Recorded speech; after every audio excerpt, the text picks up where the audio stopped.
This morning nga pala ay nandito kami ngayon sa may Taiwan, Taichung Port Harbor. So, this video, share ko lang sa inyo ang mga iba't ibang klase ng barko. So, ito yung nasa harapan namin, same ng barko ko na EHTS or mga pang offshore. So, ang sa trabaho nito ay pang survey din siya. So kasama namin nagtatrabaho ito sa may wind farm dito sa may Taichung, Taiwan. So nandito kami ngayon sa may port at ipapakita ko yung mga iba't ibang klase ng barko na nandito. So sa mga hindi nakakaalam, isa rin tong isang magandang video para malaman nyo kung ano ba yung mga barko talaga kasi karamihan sa mga hindi nakakapunta ng pier or hindi nakakakita ng barko ay ang alam lang ay cargo, passenger, tanker, containers. Ayan. So ito yung harapan. Sensya na at medyo malikot lang yung ating video. At ito nga pala yung aming anchor, angkla. Dalawa yan, kaliwat, left and right yan. Ilalaglag yan. Pero hindi pwedeng ilaglag na sabay. So yan ang mga lubid. Lalaki yan. And ayan na. Yung nasa harapan nitong nasa left side natin na may red and black, yan ay isang bulk carrier. Napakalaki niyan.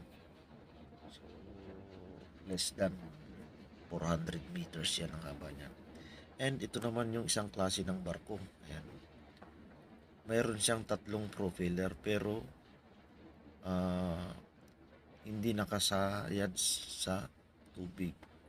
Sayang at ang ating cellphone ay medyo mahina pa. So, soon enough makabili tayo ng mas mataas yung megapixel.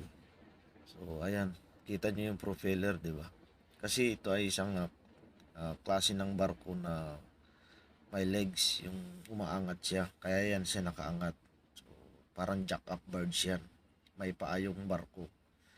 So, ito, share ko lang ito para naman malaman nyo. Ayan, o, di ba? Yung zoom out ko siya para makita nyo na yung may legs talaga yan. Bali, apat yan eh. Yung may red, white, red na yan. Yan yung kanyang paa. Yan yung nag-install doon sa my wind farm na kasama namin din sa trabaho.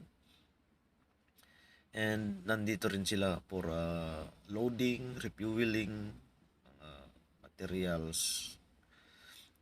And then ito naman isang barko na ito ay ito yung isang container. Ganyan po ang container. So, puro container lang ang karga niyan. Maaring coast to coast lang ito. Maaring Taiwan to China, ganyan. Or worldwide. Pero karamihan yan, worldwide naman yan. And then, ito naman, ito ay isang general cargo. Napakalaki din yan. May crane. So, ibig sabihin yan, general cargo, lahat pwede niyang ikarga. Kasi general, in general, yun lang. Ang laki niyan. So, halos 1/4 lang kami. Tama ba? 1/4. Kasi nasa 300 meters yan eh. And ito naman yung ito na yung daan papunta ron sa baba. So ayan, kaparehas din ng barko namin to, itong kulay blue na ito. Yeah, ganyan din yung barko ko. Pero sa tingin ko parang mas malaki itong sa amin.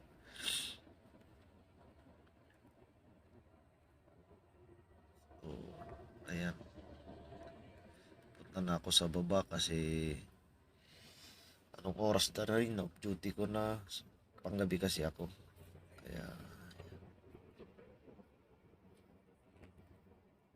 sana mamayang gabi maka-video ulit tayo ng mga isda na dumidikit dito sa tabi. So, ayan, barko rin yung nasa harapan namin. Isang malaking barko rin. Ayan, ganito lang dito sa barko. Kailangan dahan-dahan din sa pagbaba. Kailangan nakahawak ka para hindi madulas. Sayang, hindi ko na-videoan yung isda dyan. Meron isda dyan eh.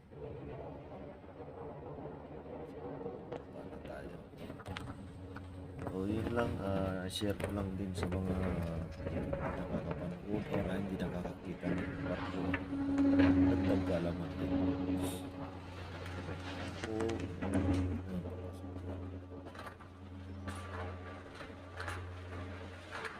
yun lang, and thank you.